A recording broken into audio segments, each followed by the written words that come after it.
দেশের সবচেয়ে বড় ক্রিকেট স্টেডিয়াম হওয়ার কথা যে পূর্বাঞ্চলে সেখানের উইকেটের মাটি উধাও হয়ে গেছে এই শুনে আমরা কথা বলবো। এছাড়া আইপিএল এর নিলামের 7 জন বাংলাদেশির নাম রাখা হয়েছে নিলামের যে চূড়ান্ত তালিকা সেখানে। এছাড়া আজকে যুব বিশ্বকাপ খেলতে আছে, দেশ ছাড়ছে, সেই সব নিয়ে আমরা আলোচনা করব। স্টুডিওতে এই মুহূর্তে আমাদের সাথে আছেন সিনিয়র ক্রীড়া সাংবাদিক সেকান্দার আলী।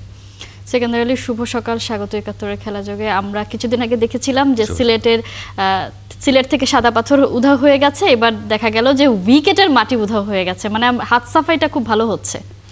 ডেফিনেটলি এই মাটি কিভাবে উধাও হয় এটা কিন্তু একটা খুবই চিন্তার বিষয়, কারণ যখন মাটি খেকো লোক আমরা বাংলাদেশে দেখি তখন আগে শুনতাম যে বিভিন্ন মানে কোনো কিছু বাদ নেই, পাথর থেকে মাটি। হ্যাঁ, আপনার আগে দেখতাম খাল বিল বা পুকুর থেকে মাটি কেটে নিয়ে এটা বিক্রি করে দেয়। এখন যে বাংলাদেশ ক্রিকেট বোর্ডের অধীনস্থ 2-3টা যে মাঠ তৈরি হওয়ার জায়গা আপনার প্রস্তুত করা হয়েছে, সেই জায়গা থেকে যদি মাটি চুরি হয় এবং সিকিউর জোন যেখানে সিকিউরিটি থাকে, যেখানে কিউরেটর থাকে, যেখানে গ্রাউন্ডসম্যান থাকে, সব কিছু কাজ করে, সেখান থেকে যদি মাটি চুরি হয় দ্যাট ইজ ভেরি সিগনিফিকেন্ট। এবং সেটা যদি বাংলাদেশ ক্রিকেট বোর্ড প্রোটেক্ট করতে না পারে তাহলে বাংলাদেশ ক্রিকেট বোর্ডের চরম ব্যর্থতা। এবং বাংলাদেশ ক্রিকেট বোর্ড এখন যে কথা বলছে যে এই যে মাটি এখান থেকে সরে গেল, কোথা থেকে? আপনার এটা হলো আউটফিল্ডের মাটি, বেসিক্যালি উইকেটের যে মাটি সেটা কিন্তু নয়। আউটফিল্ডে যে মাটিটা ফেলা হয়, এখানে কি মাটি ফেললেন যে বলা হচ্ছে যে মাটির কোয়ালিটি ভালো না, কিন্তু সেই কোয়ালিটিটাও কিন্তু আপনি ভালো কোয়ালিটি মাটি আমদানি করার জন্য আপনি টেন্ডার করেননি। এখানে সিলেটি স্যান্ড দেওয়ার কথা, যেটা দিয়ে আপনি মিরপুর শের বাংলা স্টেডিয়াম, সিলেটি স্টেডিয়াম এবং অন্য স্টেডিয়ামগুলি বানাচ্ছেন, যাতে আপনি এখানে ড্রেনেজ সিস্টেমগুলি ডেভেলপ করে সুন্দর খুব দ্রুত পানিগুলি নিষ্কাশিত হয়, সেটা আপনি করছেন না। তার মানে হচ্ছে নরমাল মাটি আপনি এখানে ফেলছেন, সেটাও কিন্তু আপনি অন্যায় করছেন। মানে বাংলাদেশে বেশি দামে কোয়ালিটিলেস মাটি কেনা হচ্ছে, আপনি না কিনে সিলেটি স্যান্ড যেটা দিয়ে আপনি ইন্টারন্যাশনাল ভেন্যু বানাচ্ছেন, সেই মাটি কেন ওখানে ফেলবেন না? সেই মাটি কেন আনবেন না? না আনাটাও আপনার জন্য একটা অপরাধ। এখন কথা হচ্ছে যে গত জুনে আপনার এই মাটির যে ফেলা 20,000 CFT মাটি যে ফেলার কথা ছিল এবং টেন্ডার হয়েছিল, সেই টেন্ডার অনুযায়ী গত জুনে আপনার টাকাও হয়ে গেছে। মানে যারা কন্ট্রাক্টর ছিলেন তারা এই টাকাগুলি তুলেছেন এবং তারা মাটি ফেলেছেন কাগজে কলমে যেটা রয়েছে, যারা সিকিউরিটি রয়েছেন এবং যারা ওখানে সাইন করেছেন, তার মানে হচ্ছে মাটিটা ফেলা হয়েছে প্রপারলি। যদি ফেলা হয়ে থাকে তাহলে নিলোকে, আর যদি না ফেলে থাকে তাহলে এই কারসাজি করলোকে, সেটা তাদের দায়িত্ব বাংলাদেশ ক্রিকেট বোর্ডের খুঁজে বের করে, এবং যারা সংশ্লিষ্ট বা যদি দোষী লোক পাওয়া যায় তাদেরকে শাস্তি অবশ্যই দিতে হবে। এখন কন্ট্রাক্টর তো বলবে যে আমি মাটি ফেলেছি, তোমার ডেলিভারি দেওয়া, আমার কাছে ডকুমেন্টস রয়েছে এবং ডকুমেন্টস অনুযায়ী তুমি আমাকে পেমেন্ট করেছো, বাট বাকিটা অমুক ফেলেনি, তমুক ফেলেনি, অমুকের কোম্পানি, এইসব অজুহাত দিয়ে কোনো লাভ নেই। আসলে ব্যক্তিগতভাবে এখানে আমি কিছুক্ষণ আগে আপনিও দেখেছেন যে কথা বলছিলাম, সেই কথার মাঝখানে যেটা হচ্ছে সেটা যে এটা হয়তো একটা খারাপ লক্ষণ, যে এখান থেকে যেটা করবে সেটা হচ্ছে যে এই মাটিগুলোকে কেন্দ্র করে একটা রাজনীতিক বলয় তৈরি হয়েছে। আপনি মাটিটাকে মেপেছেন, ডেফিনেটলি ওখানে মাটি কম, কিন্তু সেই মাটিটা তো প্রপারলি আপনি মেপে দেখেননি। আপনি একটা আন্দাজের উপরে বলছেন এখানে বৃষ্টির সিজন গেছে, মাঝখানে অনেক কিছু গেছে, সেটাও করেননি। কিন্তু আপনি যদি ক্লাব রাজনীতির অংশ বানানোর জন্য, কাউকে দোষী করার জন্য আপনি যদি এই গেম খেলা শুরু করেন, তাহলে কিন্তু আপনিও একসময় ফেসে যাবেন। বেশি দিন নেই কিন্তু ফাঁসার জন্য। সো আপনি বি কেয়ারফুল, আপনিও ভালো হন, অন্যকে ভালো হন, সত্যিটা বের করে নিয়ে আসেন। যদি কেউ চুরি করে থাকে বা চুরি হয়ে থাকে, সেই জিনিসটা কারা চুরি করেছে। আমি দেখলাম খালেদ মাসুদ পাইলট সাহেব, তিনি এখন গ্রাউন্ডস কমিটির চেয়ারম্যান, তিনি এখানে বলছেন যে প্রচুর মাটি এখান থেকে করা হয়। 2 রকমের ভাষ্য পাচ্ছি এখানে।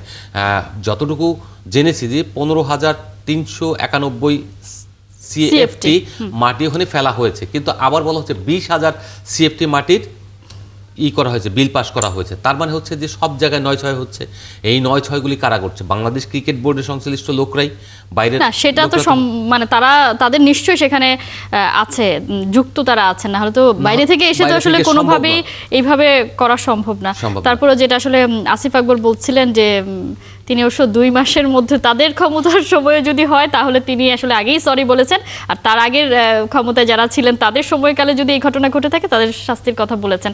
দেখা যাক, আসলে এটা নিয়ে তদন্ত কমিটির কথা বলেছেন পাইলট। যদি সত্যি স্বাধীন তদন্ত কমিটি রিপোর্ট দেয়, কারণ আমাদের রিপোর্ট দেওয়ার কালচার নেই, যদি দেয় তারপর হয়তো আমরা দেখতে পাবো, সেটা নিয়ে নিশ্চয়ই আমরা পরে আলোচনাও করব। আমরা একটু আইপিএল নিয়ে কথা বলতে চাই।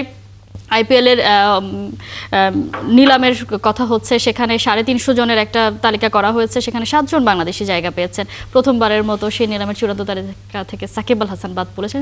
খুব স্বাভাবিক ব্যাপার, কারণ তার যে পারফরমেন্স সবকিছু মিলিয়ে। কিন্তু সারপ্রাইজিং একটা ব্যাপার হচ্ছে রাকিবুল এই লিস্টে ঢুকে গেছেন, যে রাকিবুলের আসলে এখনো পর্যন্ত বাংলাদেশের জার্সি তার অভিষেকই হয়নি।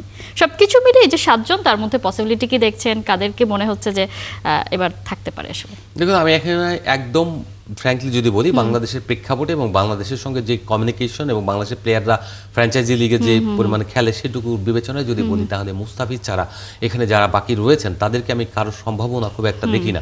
যদি খুব বেশি ভালো কপাল থাকে, আমরা বলি লাক বলি, সেই লাকটা যদি থাকে তাহলে এখন যে রিশাদ হোসেন আছে তার হয়তো 50% চান্স রয়েছে।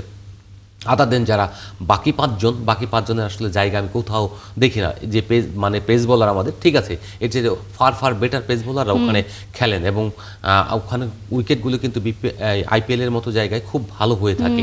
সেই জায়গায় আপনি শরীফুল বলেন বা অন্য কেউ বলেন, সেই সব জায়গায় চান্স পাওয়ার মতো নয়। তারা যদি ওইরকম ভালো পেস বোলার হতেন, বা সরি আমি যে অর্থে বলছি, যে মানের কথা বলছেন, ইন্টারন্যাশনাল কোয়ালিফিকেশন যেটা বলি, সেই অনুযায়ী যদি হয়, তাহলে আপনার ধরেন বিভিন্ন ফ্র্যাঞ্চাইজি রয়েছে আইপিএল ছাড়াও, সেই সব জায়গায় কিন্তু আমাদের প্লেয়ারদের খুব একটা খেলতে দেখি না। সিপিএল, পিএসএল, যদি আপনার আইএল টি20, এখানে যদি আমাদের 7-8 জন প্লেয়ার খেলতেন, তাহলে আমি বুঝতাম যে হ্যাঁ, আমাদের এই প্লেয়ারদের কদর রয়েছে, এবং ইন ফিউচার তারা আইপিএল এর মতো জায়গায়, আফগানিস্তানের প্লেয়ার যেভাবে খেলে আমাদের প্লেয়ারও খেলবে। সেই জায়গায় যেহেতু নেই, তাহলে হচ্ছে আমরা হয়তো এই যে প্রতিবারই হয়তো এরকম লিস্ট দিব, যদি আমার কপালে লাগে, লটারি যদি লাগে। এই লটারি কিন্তু সবসময় লাগবে না, বিকজ অফ আপনাকে ফার্স্ট কোয়ালিটি প্লেয়ার হিসেবে উপস্থাপন করতে হবে। সেই তার জন্য অনেকগুলি মঞ্চ রয়েছে এখন বিশ্ব ক্রিকেটে।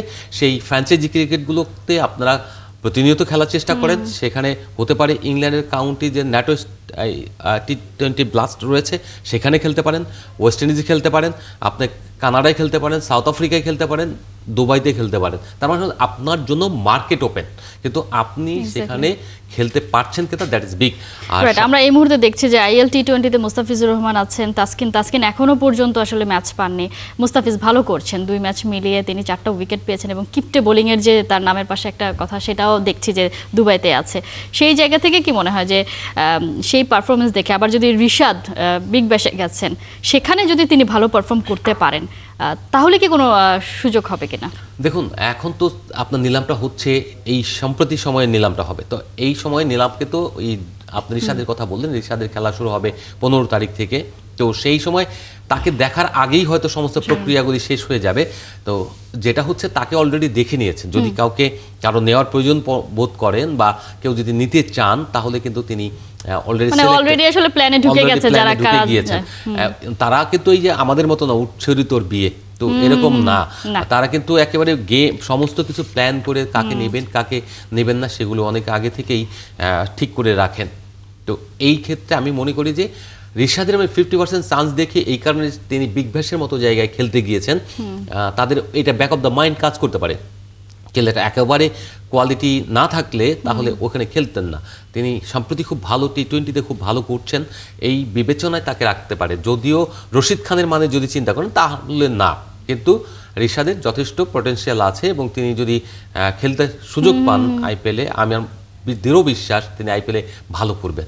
নিশ্চয়ই। আমরা মুস্তাফিজকে দেখেছিলাম যে নিলামে দল পাননি, কিন্তু তারপর আবার ঠিকই তিনি খেলতে পেরেছেন। সেই সুযোগ তো আসলে ওপেন আছেই, এবং বাংলাদেশি যদি অন্য আরো কেউ খেলে, সেটা আমাদের জন্য নিশ্চয়ই খুবই দারুণ একটা ব্যাপার হবে। আজকে যুব এশিয়া কাপ খেলার উদ্দেশ্যে আজকে দল ছাড়বে। এই পর্যন্ত মানে বলা হচ্ছে হ্যাট্রিক শিরোপা জয়ের মিশনে তারা দেশ ছাড়ছে। মানে এশিয়া কাপ আন্ডার-19 হলে সেটা বাংলাদেশের লাস্ট 2টা সিজন ধরে আমরা দেখছি, যদিও জাতীয় দলে গিয়ে তার কোনো প্রভাব আমরা দেখি না। তারপরে এই দলটা যে দলটা যাচ্ছে, তাদের উপর আসলে শিরোপা ধরে রাখার মিশন, সেটা আসলে কতটা মনে করছেন সম্ভব? আমি মনে করি এই দলটা খুবই ভালো, এবং এই দলটা সাম্প্রতিক যে পারফরমেন্সগুলি দেখছি, বিভিন্ন সিরিজ প্লাস ট্রাই নেশন বলেন কিংবা আদার্স যে টুর্নামেন্ট খেলেছে, সেই জায়গা থেকে বাংলাদেশ খুব ভালো শেপে রয়েছে, এবং এই দলটার কাছ থেকে 2020 সালের মতো বিশ্বকাপ আশা করা হচ্ছে। যদি তাই হয়ে থাকে, তাহলে এশিয়া কাপে তারা হয়তো হ্যাট্রিক শিরোপা বাংলাদেশকে উপহার দিতে পারে। এখন ঘটনা হচ্ছে যে পার্টিকুলার ডেতে পারফরমেন্স আপস অ্যান্ড ডাউনের ব্যাপার থাকে। ওই দিন যদি বাংলাদেশ ভালো খেলে এবং এই ফাইনাল পর্যন্ত যেতে পারে, তাহলে তারা চ্যাম্পিয়ন হতে পারে। তাদের মধ্যে সেই স্পিডটা রয়েছে। এই ছেলেগুলো আমাদের এখানে বয়স জাজমেন্টের একটা ব্যাপার রয়েছে, সেই জাজমেন্টটা হয়তো কিছুটা কারচুপি করা হয়, এদিক ওদিক 9-6 করা হয়। সেই 9-6 করার পরেও আমি যেটা বলবো যে এই ছেলেগুলো ভালো এবং এই ছেলেগুলোর কাছ থেকে একটা প্রত্যাশা রয়েছে এবং তারা হয়তো বাংলাদেশকে ভালো একটা আউটপুট দেবে। নিশ্চয়ই আমরাও সেই প্রত্যাশাই রাখতে চাই, যেটা আসলে এর আগেই বলেছে যে জাতীয় দল থেকে সেভাবে আসলে আমরা কোনো ট্রফি পাই না, সেই জায়গা থেকে বয়সভিত্তিক দলগুলোর মাধ্যমেই আমাদের ট্রফি পাওয়া। সেই দিক থেকে আজকে এবার যদি আসলে হ্যাট্রিক শিরোপাটাও বাংলাদেশে আসে, খুব বেশি অবাক হওয়ার কিছু থাকে না, প্রত্যাশিতই হবে। বেস্ট অফ লাক আমরা তাদেরকে জানাতে চাই। সেকেন্ডারি অসংখ্য ধন্যবাদ এতক্ষণ যুক্ত থাকার জন্য। দর্শক, আমরা দেশের ক্রিকেট নিয়ে কথা বলছিলাম, আমাদের সাথে এই আলোচনা স্টুডিওতে এতক্ষণ ছিলেন সিনিয়র ক্রীড়া সাংবাদিক সেকেন্দার আলী।